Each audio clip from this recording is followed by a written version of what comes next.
ખેડૂત ભાઈઓ, આજના સ્પેશિયલ એપિસોડમાં આપણે વાત કરીશું આપણી ઉપજ લસણની.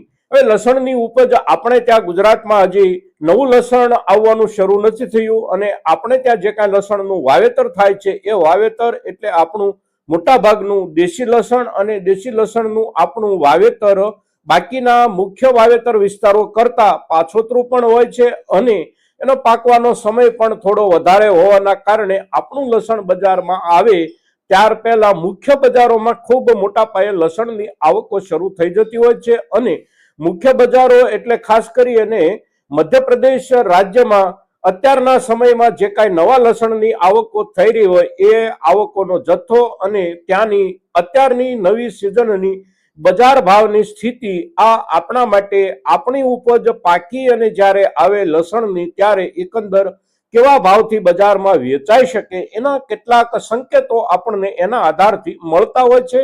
અને તેથી અત્યારના સમયે મુખ્ય વાવેતર વિસ્તારોની બજાર સ્થિતિ જે કાંઈ છે એની ચર્ચા આપણા માટે થોડી એડવાન્સ જરૂરી બની જતી હોય છે. તો આજે આપણે જે ચર્ચા કરીએ છીએ એ ચર્ચા એટલે મુખ્ય રૂપમાં વાવેતર વિસ્તાર, જે ખાસ મોટા પાયે વાવેતર વિસ્તાર છે એ વાવેતર વિસ્તારોની લસણની આવકો અને એના બજાર ભાવની સ્થિતિ. મિત્રો, તો આજના આપણા આ લસણ સંબંધિત એપિસોડમાં આપ સૌ દર્શક મિત્રો અવશ્ય બન્યા રહેજો. નમસ્કાર ખેડૂત મિત્રો, જય કિસાન, જય ભારત. ખેડૂત ભાઈઓ, આપણે જે કાંઈ આપણી લસણની ઉપજની ચર્ચા આજે કરીએ છીએ એ ચર્ચામાં આપણે સામાન્ય રૂપમાં સૌથી પહેલા જોવાનો જે પ્રયાસ કરવાનો છે એ પ્રયાસ એટલે બજારના ભાવોની સ્થિતિ અને બજારની આવકો. હવે ભાવોની સ્થિતિની જ્યારે આપણે ચર્ચા કરવી છે વર્તમાન સમયની, ત્યારે આજના દિવસની આપણે વાત કરીએ તો આજે તારીખ છે ફેબ્રુઆરી મહિનો 2026ની 8 તારીખ અને વાર છે રવિવાર. રવિવારનો દિવસ છે એટલે માર્કેટિંગ યાર્ડો જે કાંઈ છે ત્યાં કામકાજ દરેક જગ્યાએ બંધ હોય.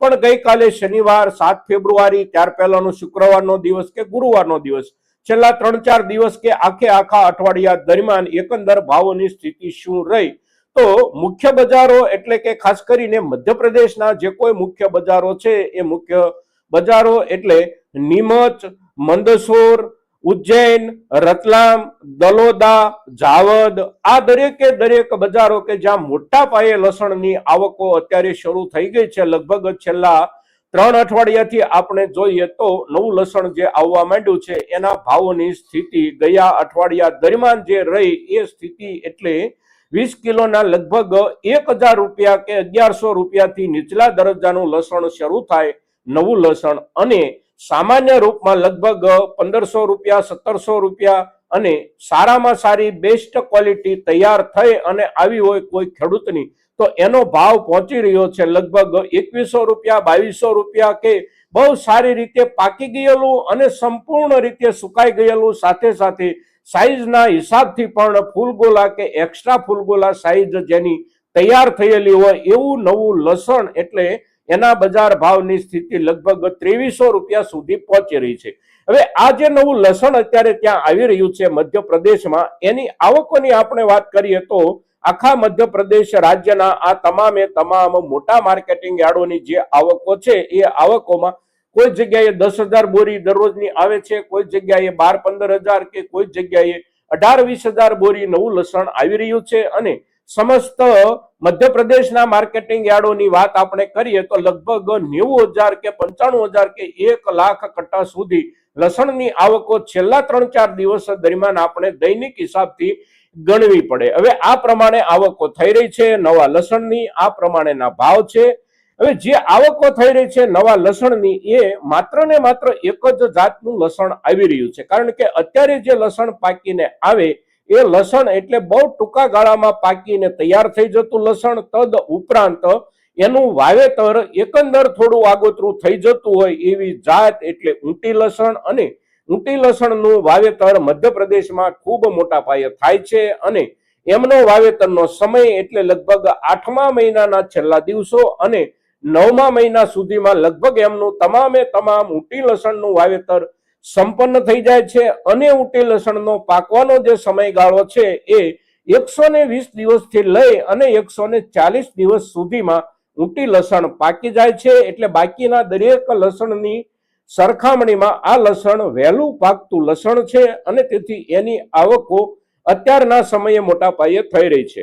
હવે ઊંટી લસણ સિવાયની બાકીની જે કાંઈ જાતો વવાતી હોય દરેક જગ્યાએ, એ જાતોમાં દરેક વિસ્તારની પોતપોતાની દેશી જાતો તો વવાતી જ હોય છે, પણ સાથે સાથે આખા દેશમાં પ્રતિષ્ઠિત હોય એવી જાતો પણ વવાય છે. અને એ જે જાતો છે એ જાતો એટલે રિયાવન સિલ્વર, સુપર શંકર, કાટર ગોલા, ત્યારબાદ બિયારણની યમુના સિરીઝ જે છે એ યમુના સિરીઝના જુદા જુદા ક્રમો, આ બધા લસણો જે કાંઈ વવાતા હોય એ ઊંટી લસણ કરતા થોડાક પાછોતરા વવાતા હોય, અથવા તો ઊંટી લસણની સાથે સાથે ચોપાઈ ગયેલા હોય તો પણ એની પાકવાની જે મર્યાદા, એના જે દિવસો છે એ વધારે હોય છે. અને તેથી હજી આ લસણની જાતો મુખ્ય વાવેતર વિસ્તારમાં પણ બહુ ઓછી આવી રહી છે. ઓછી એટલે કે લગભગ 2 થી 3% માલ બાકીની જાતોનો આવી રહ્યો છે. 95, 97 કે 98% ઉપજ હજી અત્યારે જે આવી રહી છે એ ઊંટી લસણની છે.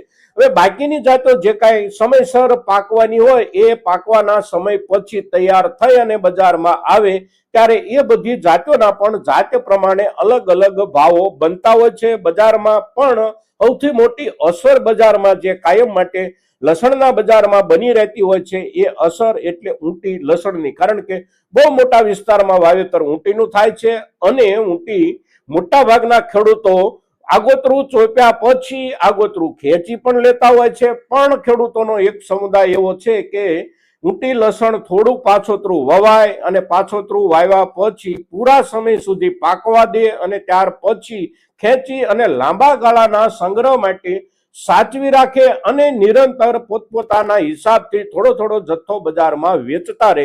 આ પ્રમાણેની પદ્ધતિ લસણમાં છે. ખાસ કરીને મધ્યપ્રદેશ રાજ્ય હોય, રાજસ્થાન રાજ્ય હોય કે ઉત્તર પ્રદેશ રાજ્ય હોય. હવે અત્યારે જે નવા લસણની આવકો મોટા પાયે થઈ રહી છે એ મોટા પાયે આવકો તમામે તમામ મધ્યપ્રદેશમાં જ થઈ રહી છે. રાજસ્થાનમાં હજી નવા લસણની આવકો ઓછી છે અને એનું કારણ છે રાજસ્થાનના ખેડૂતો ઊંટી લસણનું વાવેતર મધ્યપ્રદેશના ખેડૂતોની જેમ નથી કરતા. ત્યાં ઓછામાં ઓછું વાવેતર થાય છે ઊંટીનું, બાકીની બધી જાતો ત્યાં વિશેષ પ્રમાણમાં વાવવામાં આવે છે. ઉત્તર પ્રદેશમાં પણ સ્થિતિ એ જ પ્રમાણે છે. એટલે મધ્યપ્રદેશમાં અત્યારે મોટા પાયે નવા ઊંટી લસણની આવકો છે. એકાદ અઠવાડિયા પછી બાકીની બધી જાતો ધીમે ધીમે મધ્યપ્રદેશમાં પણ વધવા માંડશે. સાથે સાથે રાજસ્થાનમાં પણ આવકો વધવા માંડશે. ઉત્તર પ્રદેશ, હરિયાણા આ દરેક જગ્યાએ નવા લસણની આવકો હવે પછી એકાદ અઠવાડિયામાં કે 2 અઠવાડિયામાં ખૂબ મોટા પાયે આવવા માંડશે.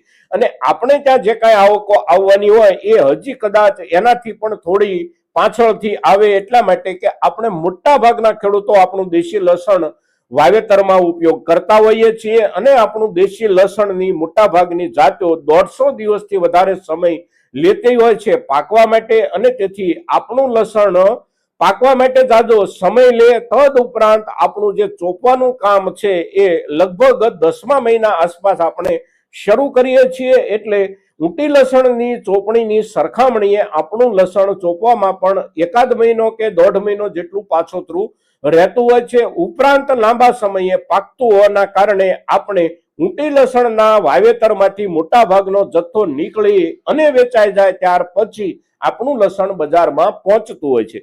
એટલે અત્યારની સ્થિતિએ નવા લસણના ભાવ મુખ્ય માર્કેટિંગ યાર્ડોમાં આ પ્રમાણે છે. આપણે ત્યાં જે કાંઈ લસણ વેચાઈ રહ્યું છે એ આપણા મુખ્ય બજારો લસણના એટલે આપણું ગોંડલ અને જામનગર આ જે બજારો છે ત્યાં અત્યારે જે લસણ આપણે વેચી રહ્યા છીએ આ લસણ મોટા ભાગનું એટલે કે લગભગ 100% આપણે સમજવું જોઈએ કે ગયા વર્ષનો જ આપણો સંચિત સંગ્રહિત લસણનો જથ્થો આપણે વેચી રહ્યા છીએ.